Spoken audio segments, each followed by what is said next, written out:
Business. I first got to know Scott as one of the most ambitious politicians I've ever known. He ran for mayor in 2008. People said, "What are you doing?" And he then ran for House of Delegates and served, and then eventually his seat opened up, ran for Congress, and here he is our congressman. Elaine Luria, please come up.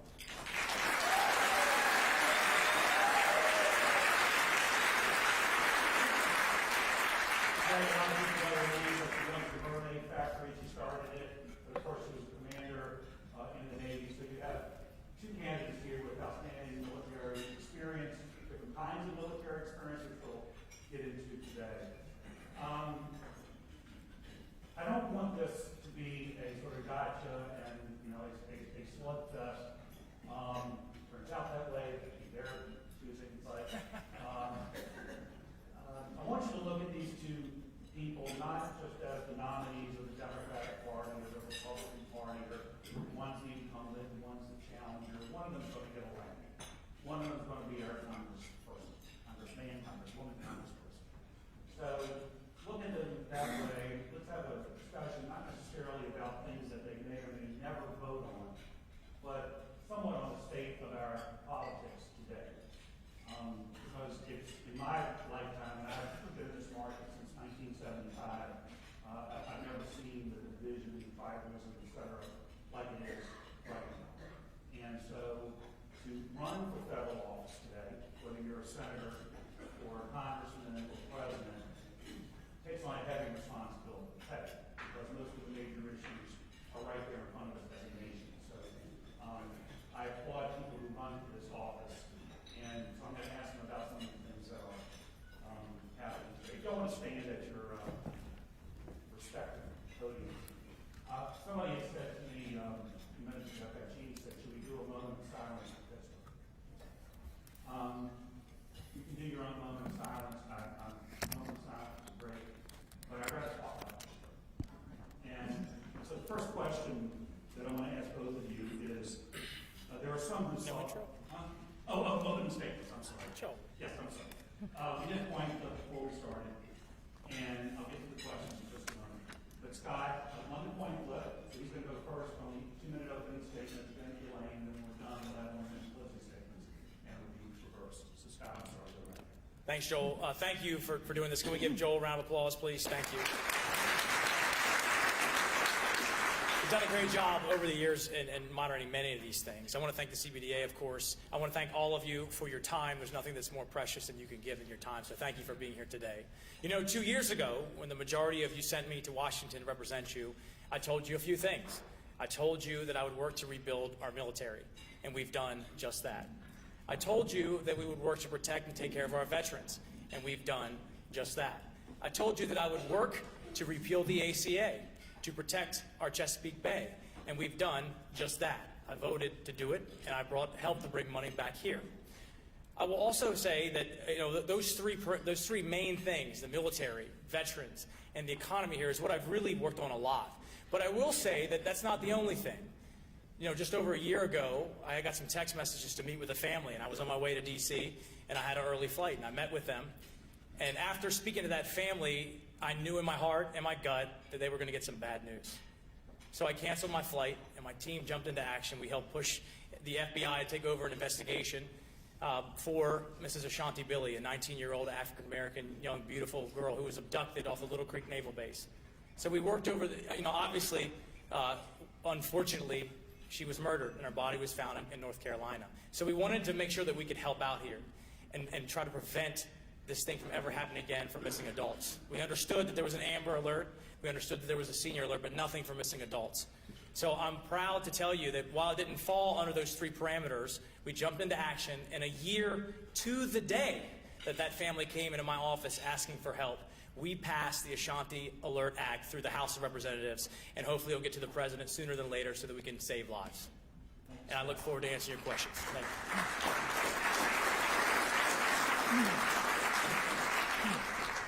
Well, good afternoon. My name is Elaine Luria, and I'm running to represent the 2nd Congressional District. I'm a 20-year Navy veteran, a small business owner, and a mother. In the Navy, I served as a surface warfare officer and a nuclear engineer. So I drove ships, I operated nuclear reactors on aircraft carriers, and at the end of my career, I commanded a combat unit of 400 sailors here at Little Creek. And I feel like my life's work has been serving our country and helping keep our nation safe.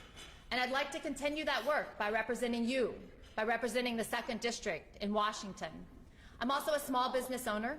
About 5 years ago, we started our small business, the Mermaid Factory, literally from a block of clay at our kitchen table.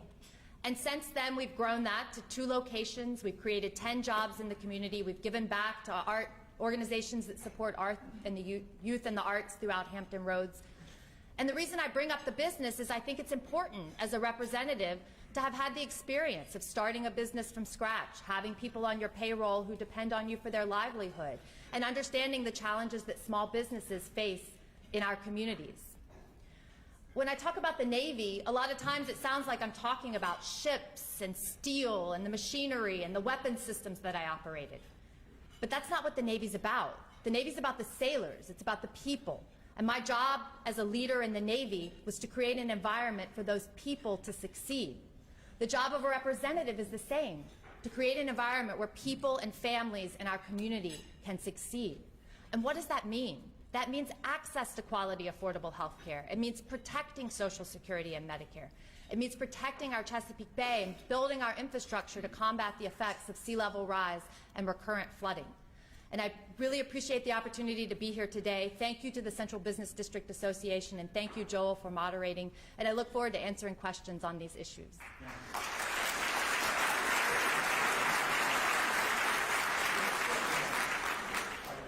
As I said, I want to talk about this story.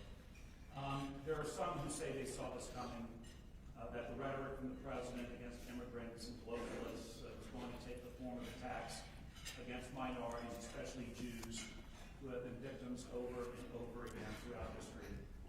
Do you agree with that, or was this attack just an aberration and not connected to the state of political discourse in this country today? You go first, Elaine. Well, I think that unfortunately this is one in a string of many events that are similar. We have the Tree of Life Synagogue. We had the Emmanuel AME Church in South Carolina. We have the Pulse nightclub in Florida. We had the events in Las Vegas. We had the Parkland school shootings, and these just keep happening over and over again in our communities. And it's incredibly unfortunate this happened in a synagogue, in a sanctuary. Just think about the word sanctuary and how you should feel in a sanctuary. And last night I went to my synagogue at Oav Shalom, and there were people there from all across the community. The rabbi asked people to stand who were not members of Oav Shalom, and there were just as many people in the community who came to show their sorrow and to grieve for the loss of these people in Pittsburgh. I mean, there was a 97-year-old woman who was shot while praying in her synagogue. And this is unacceptable. And the racism and the bigotry and the anti-Semitism that we saw in the streets of Charlottesville, that we see in these repeat incidents, this is not acceptable. And you ask if it's part of a bigger scope, and I think it is. I think this rhetoric is coming from the top, and I think that it's unacceptable, and it's permeating through our communities, and things that are completely unacceptable are becoming commonplace. And I think that we need people to represent us who can stand up to this racism and this bigotry and this anti-Semitism. And it has to stop. And there was some hope last night at that memorial service when I saw people stand, and I saw someone who came from the Baptist Ministers Conference, from the neighboring Episcopal Church, from the Muslim community. And we all know that this is unacceptable, and I think that we need to send a message when we go vote on November 6th, because our 3 equal independent branches of government, I feel that those checks and balances are eroding away, and we need to have people who will stand up to this type of action. Thanks, Joel. I'm not going to be too far off of her answer, because I think it is unacceptable. I think the rhetoric is unacceptable.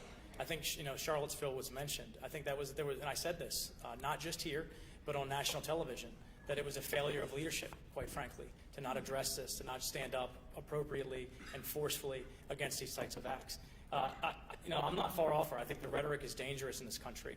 And I do think that there is rhetoric from the top that's dangerous. I do think that there's rhetoric from other leaders, not just at the executive branch, but in the congressional. I see it all the time with some of my peers that have taken it too far with rhetoric. Look at Steve Scalise Ask him. He was shot because of some of this, not specifically directly, and I think it's very difficult to say it's directly because of this, but indirectly, I think the discourse has gotten out of hand in this country.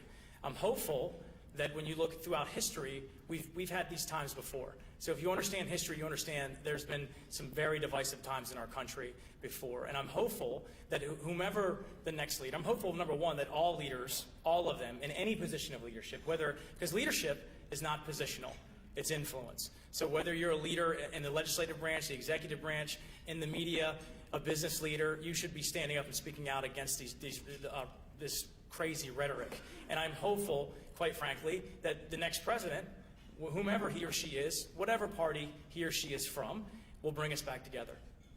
Well, you're raising the question about the president. No, you did. Or I'm about to. I've seen your Facebook, Joel. You did. Last week's debate, you were both there, I was there, a lot of people were here. Donald Trump never came up. And half, I won't say half of America, but a good percentage of America thinks Donald Trump is the greatest president ever. They call this messianic and something. The other portion, half or whatever, think he's about the worst president ever. What do you think? And should voters pick one of you based on your party and your allegiance to the president's agenda? So I think a couple things. Like I said, when you look at the history of our country, when you look at Kennedy, for example, right? In his time, in real time, half the country loved him, half the country hated him. Abraham Lincoln, go look at history. It's the same thing. So in my position here, I think that when you go to the polls, you're voting for this position, right? You're not voting for the president at that time. I think it's important. The president is in my party. However, I've been a very strong independent voice for this area. I've gone against my party, gone against the president in certain things, and spoken up against that while retaining respect of my party, while retaining respect of the President of the United States. I think that's extremely important. If you may dislike the president and not support him, and that's your absolute right, God-given right as an American. But for me, as your representative, to just get up there and just attack him, and just attack him every time you want me just to say that he said something wrong on Twitter or something like that, it doesn't do you anything. It does you nothing. In fact, it's counterproductive. So if you elected someone to go there just to speak out every time the president sends a tweet that you disagree with, that's not going to help bring money back here to clean the Chesapeake Bay. It's not going to help bring that hospital, that VA hospital that I'm championing to get built right here in Virginia Beach that helps veterans. It's not going to help you get laws passed. 98% of bills that get introduced don't become laws. I've already had one passed that holds senior executives at the VA accountable. So what I will do, and my promise to you, is exactly what it was 2 years ago. If I think something's wrong, I will stand up and say so in an appropriate way that allows me to continue doing what you hired me to do, and that's represent you and get things done for this district. Thank you, Scott. Elaine? Well, thank you for the question, Joel. And those of you who followed me on the campaign trail would probably note that I have never actually said anything negative or against a president.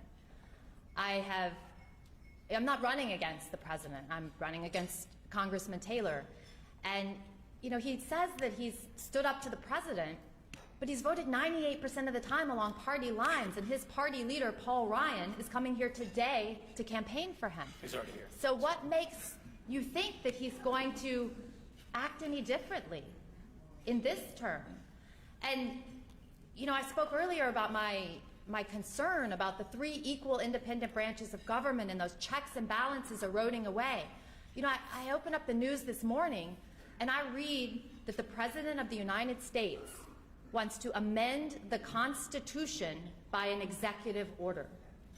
I got a feeling in my gut, a sinking feeling of what is happening to our country. And then I think about the people who are in Washington now, and they're just voting along party lines. And we cannot continue that. We have to have a voice. And I'm telling you that I want to go to Washington to work across party lines and across the aisle. And I know that Mr. Taylor stood up here 2 years ago and told you that as well. But look at his voting record. And, there's things that have been done in a bipartisan way that are good. There's an opioid bill that's been passed, and the help is going to our communities that they need, and the president was a champion of that. But there are things that are bad. $1.9 trillion additional dollars in debt.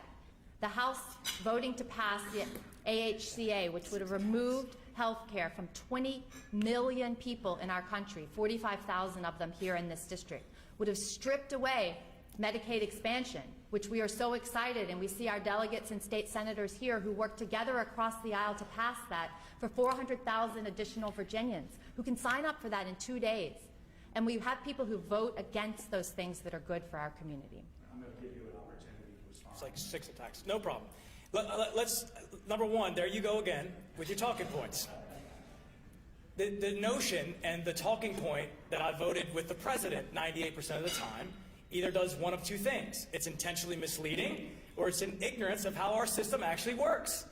The president and the administration have not put down bills for me to vote on. We sent them up for him to support. And furthermore, just like I told you, the first bill that I passed into the president signed into law is bipartisan. Every single, I told you 2 years ago that I would work across the aisle. And every single bill that I've introduced, every one, has a Democrat co-sponsor. Think about that. I don't have a bill that I've introduced that does not have a Democrat on it. So just like the one that the president signed into law, less than 2% of bills make it into law. That had a Democrat co-sponsor. That was bipartisan. So that, don't be fooled by talking points that have no basis in reality. Okay, thank you. When I was first asked to moderate this debate, Jeannie asked me, I don't know, months ago, whatever, and I started writing questions down. And then I threw them all away. Because Good. it seems like every day, as we know, there's another incredible issue, something that maybe we've never heard of before. And words tend to enter our political lexicon that dominate news cycles. And one of them right now is caravans. There's a caravan of approximately 4,000, I think the last number I heard, that may be dwindling, maybe growing, I'm not sure, of folks coming up from Central America toward the United States border. The last I heard, they were 1,000 miles away, it was a long way along. And the president has said that these people are invading our country. And then Mr. Bowers, the person who shot the 11 Jewish people in Pittsburgh, said they were invading our country. Are they invading our country? I'll start, I guess, with you. Are they invaders? Sure. How should we approach these people? Should we be sending 5,200 servicemen down to the border to deal with 4,000, whatever you want to call them, refugees or people who are leaving Honduras, Guatemala, and so forth? So a couple things, Joel, with that. Number one, I've spent years of my life in South and Central America. I understand the culture very well, on the ground, with folks, with militaries, with regular folks there. I understand it very, very well. I also sit on the Homeland Security Subcommittee.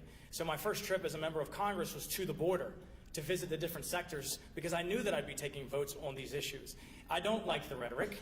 I've said that many times. I don't think it's an invasion. I spent last night in a Puerto Rican restaurant with the Congresswoman from Puerto Rico here in a Latino event with folks speaking about these issues as well. I don't think it is. However, this is what I will say to you. I do think we have rule of law. My son's mother is an immigrant, a legal immigrant who went through the process, who spent the money, who spent the time to come here and to be here legally. Now that's important. That's a very important word, right?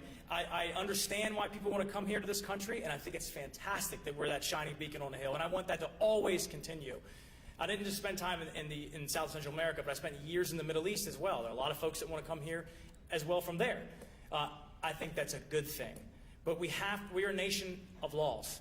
You have to do it the right way. If we want to change the laws to expedite it, okay, well then let's work on that. There are some ideas there. I'm sure that's going to be another question. I look forward to that. But we are a nation of laws. And I will tell you, whether my opponent supports it or not, if you have a Nancy Pelosi speaker, which again, it's a majoritarian system, so the bills that will be on the floor are going to be from her, whether she likes it or not, and they undermine citizenship. They actually create some of the amendments that were put on my committees that Democrats all supported actually would create not sanctuary cities but safe zones all around the country and not allow ICE, which they also want to abolish. It would not allow ICE to detain people who are here illegally, pregnant women and things like that. Those are rights as citizens that you don't enjoy. I think it's wrong. We're a country. We have to have a system of laws. Thank you. Elaine? Well, I spent 20 years in the Navy protecting our country, protecting our borders, and I think that's essential that we have strong borders. But I also think it's essential that we have comprehensive immigration reform. And I think that the fear-mongering and stoking fear from the other side that keeps happening is counterproductive to this. In 2013, the Senate passed a bill for comprehensive immigration reform, and it went to the House and nothing happened with it. But we need to go back to Washington and have comprehensive immigration reform. I mean, think about what your life must be like if you were willing to leave your home with nothing but a backpack and walk across half of a continent for a better life. And America is the shining beacon for that. I can look back to my own family's story, and I'm sure many of you in this room share similar stories in your families. You know, in the early 20th century, my great-grandparents came here from what's now Poland, and they settled in a tiny rural town in Alabama. And they traveled around the countryside selling goods to coal miners in Walker County. And then that grew to a brick-and-mortar store. And then that grew to the next generation. All the men served in World War II. They became doctors, they became lawyers, they became pillars of their community. They built a synagogue. And this is the story of immigrants across our country, and this is the American dream. And we need comprehensive immigration reform so that we can do this in a positive way to allow people to come here and live that dream. And the restrictions on immigration that we've had recently, especially with visas, they're hurting our farmers, they're hurting our crab processing facilities, they're hurting the hotel industry at the oceanfront and restaurants that need workers. And all of this is being stoked out of fear rather than practicality, because we need people to come here legally to work in our economy and be active members of our community. Joel, I need a rebuttal. Real quick. Look, yeah, comprehensive sounds nice, except for your party wanted a clean DREAM Act. Comprehensive means more border security, which folks in your party for years have said that they support until you have this president. Until when you have the chance to do comprehensive immigration reform. Hold on a second. Hold on. You're not going to give me enough time to answer that question, but I'll answer it. So, but yes or no? It's not that simple, Joel. I'll answer it in a second. But I want to respond to that, because you're not going to hear fear-mongering from me. What you will, and there are people in this room that have worked with my office to make sure that we have the number of visas that are necessary for the shellfish industry, for the tourism industry, for the construction industry. So you're not going to hear that from me. But the reality is you don't have a willing partner on the other side who really wants comprehensive immigration. They shut down the American government, which you sent an email out saying that you support, which hurts our military, our federal workers, our contractors, our air traffic control. So that's not comprehensive. That's demanding a clean DREAM Act, which was unrealistic, and it didn't have the votes to pass. Joel, I'd like to respond. So I have unequivocally never supported a government shutdown. I think that we need a path forward for the dreamers. These are young people who live and prosper in our community, and we need to pass that legislation, and it needs to not be part of a political chess game. I do not ever support shutting down the government, and I would never vote to shut down the government. I've lived through the effects of government shutdowns and sequestration, and I know what that does to our military readiness. And I would never support that, both for our military's ability to deploy and also for the economy of this region, which depends on those activities. So, all right, let me ask this question that's just been brought up about Nancy Pelosi. It's been the subject of many ads, whether they're coming from your campaign or the Republican Congressional Caucus, that you're going to be a puppet of Nancy Pelosi. And let me frame the question this way. If Democrats do take control of the House of Representatives, do you believe the business and political climate of the country will become better or worse, and why? okay. I will start out first by saying I'm not a puppet. I'm not a puppet of Nancy Pelosi or anyone else. And the business climate. Well, let's just look at what happened to the Dow yesterday. Early in the morning, it was up 350 points. It was a great day. Where did it close? Down 200 points. It swung down 550 points on the news of new tariffs on China. And this leading our country through tweets and starting trade wars with our largest trade partners via tweet. It's fluctuating the economy in an uncontrollable, unpredictable way. And those of us in business know that these tariffs are bad. Even in my own small business where we manufacture a product, I have 3 main components that go into the product I manufacture. And one of those is steel. So my supplier already sent me a letter saying that we're going to pass on those costs of tariffs to you. And I'm going to have to raise my prices and pass them on to you as consumers after the first of the year. So, you know, we have a record deficit in 2017. In 2018, it's going to be $1.1 trillion. That's 25% of our budget just to operate the government. That's not investing in infrastructure. That's not investing in education. So we have a 1% increase in revenue and a 7% increase in spending. If I or anyone in this room ran their business like that, we'd be out of business in less than a year. So I think that we have serious trouble with the economy, and I haven't even mentioned the $1.9 trillion in debt that we've incurred over the next 10 years. And that was accomplished by cutting taxes. 83% of those tax cuts went to the top 1%. And we are also cutting taxes on corporations when corporations are experiencing record profits. Going forward, you're going to have if there's a Democratic majority, you know, we're being told that Democrats are bad for America, is what the president said, which I expect him to say. Why would Democrats be good for America if they control the House of Representatives and or the U.S. Senate? Well, I'll start out by saying that, you know, based off of the laundry list of things I just said, that, you know, Republicans are not the party of fiscal responsibility. So Republicans are not the party of fiscal responsibility. And, you know, if Democrats take control of the House, you know, and the Senate infrastructure bill, that proposes investing in our infrastructure. So instead of cutting corporate taxes by $1.9 trillion, we invest that money in our infrastructure, and we fix roads, and we fix bridges and waterways and airports, and we invest in resiliency and, you know, the engineering solutions for sea level rise and recurrent flooding in this area. We invest in education and workforce training. One of the things that I've talked to people across the district about is how do we diversify our economy here in Hampton Roads? And the main thing I have, the main barrier I'm told, is we don't have the trained and ready workforce to do that. And we need to look at career and technical education. I'm going to go ahead and answer your question. I think Nancy Pelosi would be very bad. And the reason why she's in ads is because she's a significant amount, millions of dollars, is from her and her PAC and directly to her. And she hasn't said she's not going to vote for Speaker. That would be an interesting thing for the media to ask. I think she would be horrible for us. I also, and this is why, I don't think Democrats are bad for America. I work with them all the time. That's wrong. That's wrong rhetoric to say. And as I said, let's say in the event that did happen, that she did get there, as I said to you earlier, every single bill that I've introduced has a Democrat co-sponsor. So I'm confident that I'll still be able to get things done for you because of the relationships that I've built and because I've worked across the aisle while working with Democrats to get things done. But let's talk about a couple things that you won't hear my opponent campaign on, her own positions. You're not going to hear, and this is about the business thing, and this is her party. So you're not going to hear a campaign on a position of $15 minimum wage, which we hear she doesn't pay her own folks. You're not going to hear about the $30 living wage, which would be devastating to small businesses around this district and one of the pillars of our economy, restaurants and tourism.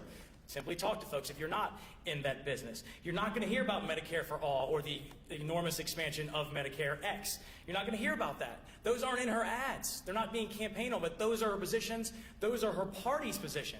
You're not going to hear about tax reform being repealed, which is her party's position. You're going to hear the talking point about the wealthy, but we all know it. People are in business here. Business is thriving. Our economy's doing well. We have more people, we have more jobs than people looking for jobs. We have the lowest black unemployment, the lowest Latino unemployment. There are opportunity zones that are going to happen in Virginia where there's $8 trillion in capital gains that are going to go right towards investing in poor areas in Virginia. And I guarantee you our governor, which he should, will take some credit for it once they do it. So I think the change in House would be very bad for us. I'm going to give you just 30 seconds if you want to respond to anything, particularly because you talked about how much you pay your employees and things like that. So then you can respond to. Yes, well, you know, I've traveled all around the district, and I can tell you from Chincoteague down to Pungo and up to Williamsburg, there's people who really are struggling. And I do support incrementally raising the minimum wage to $15, and I do pay all of my full-time employees $15 an hour.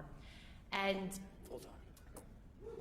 you know, I'm just kind of shocked by his insistence that, you know, if the Democrats take control of the House, all of these things are going to happen, because none of these words have ever come out of my mouth. But I think there is a more pressing vote on November 6th.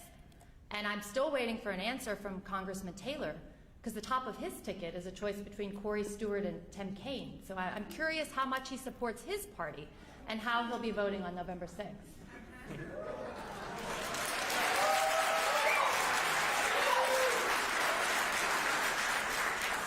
You didn't answer you're going to support Nancy Pelosi for Speaker yet, did you? Hey, that's a great. You didn't answer that. And she wants to raise minimum wage for you, but not for her. I'm the moderator. So for Nancy Pelosi, Yeah. I didn't do that. If you vote for Nancy Pelosi, I don't think you can say who you can vote for if you don't know who the choices are. I'm a no on Nancy Pelosi. I'm sure you are. All right, how about Corey Stewart? You endorse Corey Stewart? Bill Bartell asked me about that earlier, and he got a very strong answer from me, and I'm sure you all read it. I'm not going to be voting for Tim Kaine, that's for sure. Okay. All right, let's see, I think it's you, Scott. About half of the federal budget pays for Social Security, Medicare, Medicaid, children's health insurance, and subsidies through the Affordable Care Act, and exchanges. Defense is 16%. Should we be concerned about that 34% differential, or should the bulk of our financial resources be earmarked for our health care and basic retirement? I'm sorry, I didn't hear the beginning of it. Half of the federal budget pays for Social Security, Medicare, Medicaid, children's health insurance, and subsidies for the Affordable Care Act, and exchanges. Defense is 16% of our budget. Should we be, at least those are figures that I jotted down. Should we be concerned about that 34% differential, or should the bulk of our financial resources be earmarked for our health care and basic retirement costs? Well, let's take everything into account, the totality, right? So defense needed a short-term cash injection. There's no question about it. Because of sequestration, and you look at the state of the region, they've talked about that. We know Oceania, for example, if it was a country, it'd be the 7th largest air force in the world. Well, they have a lot of grounded planes. They have a lot of pilots who have a third of the time needed to be able to be combat ready. That's unacceptable. We've been at war for 17 years. This district, quite frankly, which has more military and veterans than anyone in the nation, really has shouldered the burden, and our families, of course.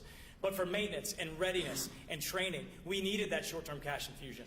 And that's why I supported that. But I will say to you that looking forward on defense specifically, and under the NDAA, which, by the way, for the first time in 22 years, I know this is a very low bar, Congress passed the authorization and appropriation for defense on time. That's huge for our area. It hadn't happened in 22 years. We were a huge advocate for that. Now, but what I'll say is moving forward, we have to look at defense. The Army will tell you they spend $500 million a year in empty buildings. Unacceptable. The Air Force has got a bunch of over-infrastructure as well. Navy's a little bit less. So for the first time in the NDAA, we're going to be able to audit DOD, which is extremely important too, because there's also legacy programs that don't fight today's wars. They fight yesterday's wars. But the problem is with Congress people, men and women, they say, don't take those empty buildings out of my district, or they say, don't take that supply chain out of my district. That's not the greater good. So I do think we have to get a handle on defense as well. But when you look at entitlements, and everyone in Washington, everyone, Democrat, Republican, know that that's the fastest growing portion of our debt. Period. That's what it is. And I don't think we should touch it or harm anyone who is near it or using it, Medicare and things like that, Social Security. But I do believe that it will be my generation who will have to lead. And you have politicians who basically just use fear-mongering, which is what you've seen on TV a lot, that prevents politicians from making tough decisions. Furthermore, it's mandatory spending. So they can get away with not having to look at it. And that's wrong. It needs to be looked at. And I think that my generation has to lead on that. Elaine Luria. Well, I agree that we needed to fully fund the military operational readiness accounts. We have squadrons where many of the aircraft are grounded. We have squadrons that are redeploying numerous times because we weren't fully funding that. And I was the executive officer on a guided missile cruiser here. And in our hangar bay, we had a crack that was 14 feet long and 1 foot wide at the biggest point. And that's not a safe way for our troops to be deploying, and it's not good for our military readiness and operations. So I think that the infusion of cash into our operations and readiness accounts is necessary. And it's also, vital to this region because so many military members and families live here, and it's the safety of family members going overseas that we have to worry about, as well as our national defense. The part I'm going to turn back to and talk about is the healthcare part of the question. I think that everyone deserves access to quality, affordable healthcare. And my opponent voted to take that away from 20 million people in this country, 45,400 of them in this district. He voted to gut protections for pre-existing conditions. And also the provisions of the bill that he voted for, they would have removed Medicaid expansion on January 1st, 2020. Think about those 400,000 people in the Commonwealth who 2 days from now can sign up for health care for the first time. And like I said, we have the delegates and the senators in this room who passed that. And that's a major accomplishment for our community. Yet he was perfectly willing to take health care away from all of those people in our district and across the Commonwealth with his vote. Rebuttal. There you go again with those talking points. I think Andy Fox in the back and I think Bill Bartell have proven that your ads are lies, that they're false, that that's not what happened. But 2 years ago, when you voted for me in the Republican primary and the general election, you knew very well what my position was on Obamacare and the ACA, which was it harms more people than it helps. There are good things in it that we should work to keep. But the reality is it's too expensive. It makes the health care cost for everyone go up. Hell, the website was $2 billion. Really? Come on. So we have a philosophical difference. I think you didn't have that 2 years ago. You certainly do now. But I think it's too expensive. I think we can do it in a better way that creates more competition and transparency, that lowers the cost for everyone while protecting the most vulnerable amongst us, as well as those, like people in my own family, who have pre-existing conditions. Joel, I'd like to respond. Sure, briefly. Well, it is true that 2 years ago, I did vote for you because I thought you were the most qualified candidate. But I really think it says something that when you go to Washington after saying you were an independent voice and that you were going to work across the aisle and that you were going to achieve legislation that was good for this district, that 2 years later, you've done such a bad job that I'm running against you.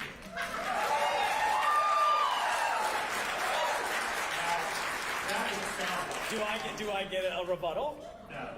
No, seriously. Come on. Let's hear about my bad job and the accomplishments that we've done. Let me ask this question. Both of you have significant military experience, but in different roles. Sure. Scott, you enlisted in the Navy, completed the arduous training to become SEAL, served in a war zone, was injured in Iraq. Elaine, you graduated from the Naval Academy, served 2 decades as a surface warfare officer, a nuclear engineer, commanding 400 sailors, and endured 6 deployments. I would assume both of you would say your time in uniform helped define you as a person and propelled you to run for political office. Compare and contrast your service as to which makes you more qualified to serve in Congress, overseeing our defense strategy and appropriations. And I don't know who goes first right now. I don't know. Who was the last one? You go first. Well, obviously, I value Congressman Taylor's service in the military, just like all of the people who serve honorably in our military. And I'm not running against his military record. I'm running against his voting record. But I can highlight some of my experience in the military. I ended my career by commanding a combat unit of 400 sailors here at Little Creek that consisted of 24 landing craft that support all of the U.S. Marine Corps' amphibious operations on the East Coast. I lived through sequestration, as I mentioned, as the executive officer of a guided missile cruiser, where we hadn't been docked in 10 years and we did not have the resources that we needed, but we made it work to deploy and deploy on time to operate in a UNITAS deployment with our South American allies. I deployed 6 times to the Middle East and Western Pacific on aircraft carriers, cruisers, destroyers, and in all of those cases, like I said in my opening, I felt like my job was to be there as a leader, to make an environment where the people could succeed.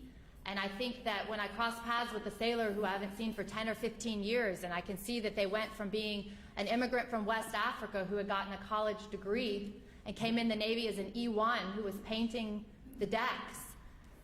And later on, that person is now has his citizenship. He's commissioned in the U.S. Navy Nurse Corps and is a lieutenant commander. I think, wow, one little thing I did In my time in the Navy, for one sailor had a profound impact on him and his family for generations. And those are the things that I take away from my military service that I think are important. And I also think it's important that, you know, as a commanding officer, I managed a budget of millions of dollars, 24 landing craft. When I was at the Type Commander, Naval Air Forces Atlantic, I managed all of the maintenance for an aircraft carrier.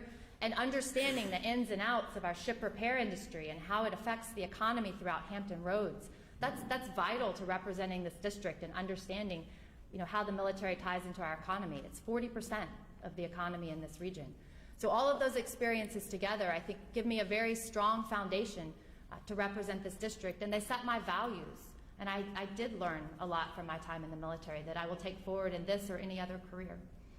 Scott? So I appreciate Elaine's service, and you know, I think we need more veterans in Congress across the aisle, quite frankly. So I'm not going to contrast my service with her, but I'll talk just briefly about how my service has helped me.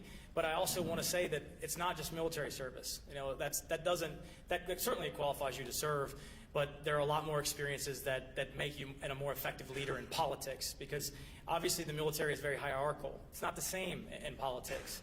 You're not the admiral or the commander or anything like that in politics. In my freshman class, I served with a 3-star general, and I served with a 1-star general. We're the same. But you know, with all due respect to them, I'll put my record of accomplishment up with them any day.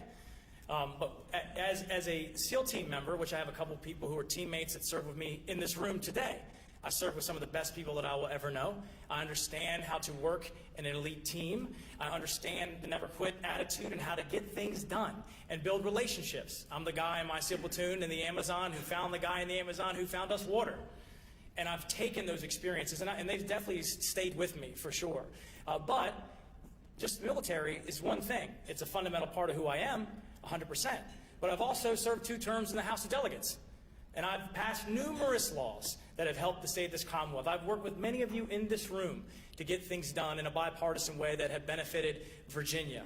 And now, of course, I have 2 years of experience as a U.S. Congressman, and where I was the first one in the history of Virginia to get on the Appropriations Committee, which deals with 42-ish, 43% of the economy in this region. I've been able to get hundreds of millions of dollars back to this economy because of my ability to do that. I've worked with admirals and generals and ambassadors and world leaders around the world to be impactful for you.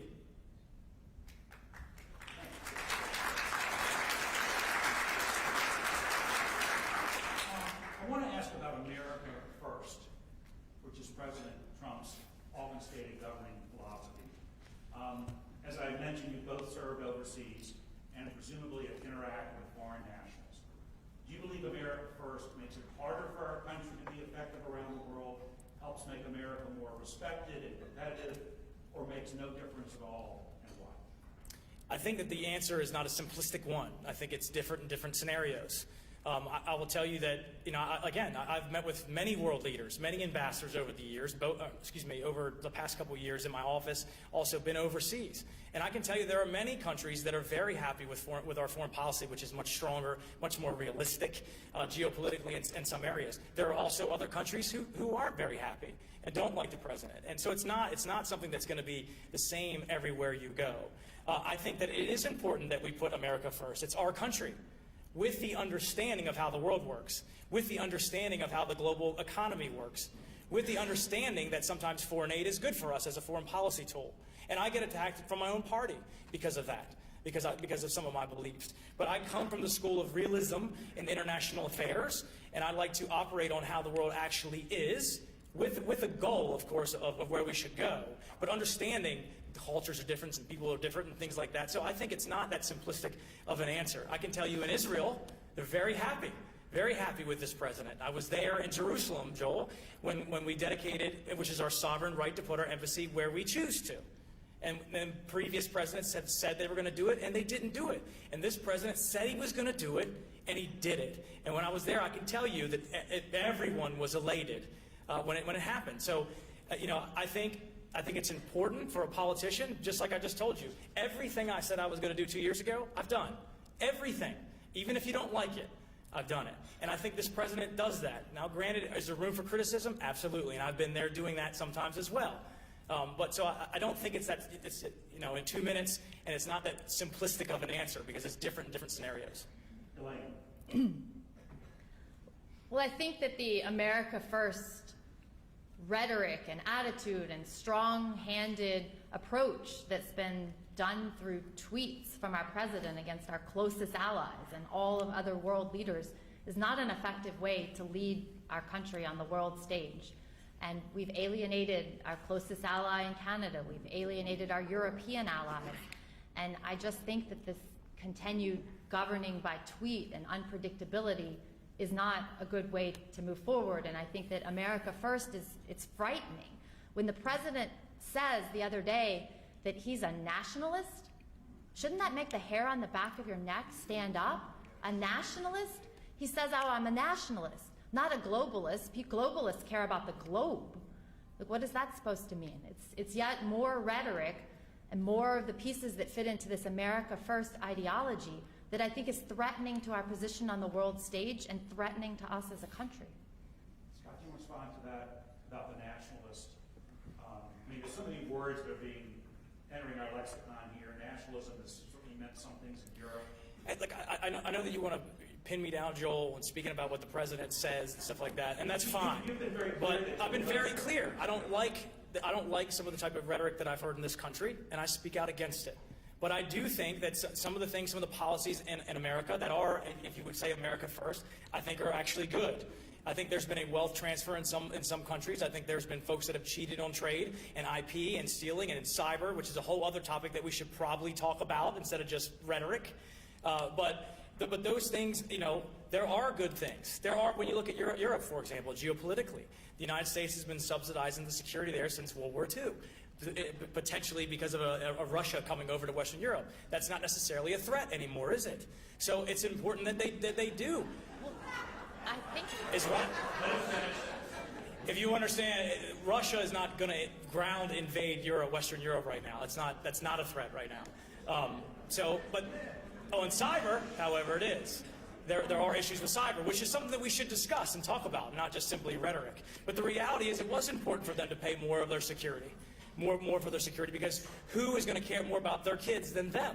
So they should step up and pay a little bit more security. All right.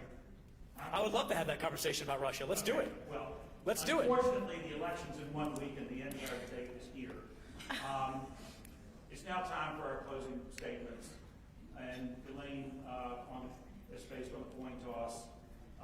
Elaine Luria, we're going to give 90 seconds if you'd like to use all of that time. Well, thank you for coming out today, and thanks for listening to our views on these issues. And wherever you land after this or other things that help you make your decision, please go out and vote, because I do feel it's important that our voices are heard, and especially this year. I think today in this campaign, you can see a difference between my opponent and me, both in views and in temperament. I'm a 20-year Navy veteran, I'm a small business owner, and I'm a mother.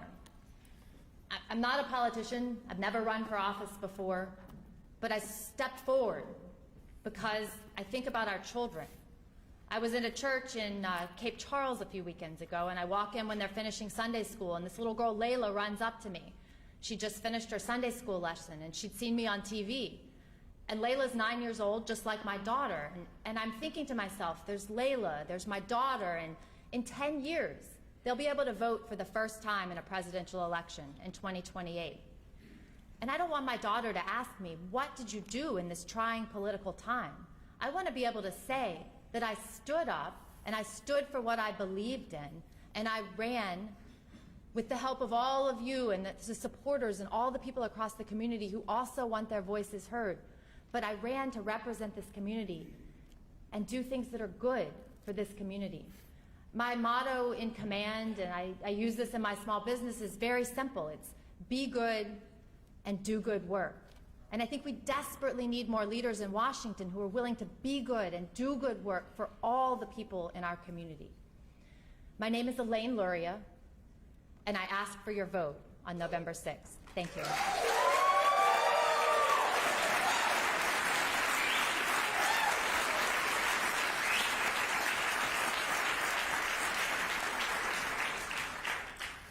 Well, I do thank you for coming out today. I think it's important that we all get out and vote. There's no question about that.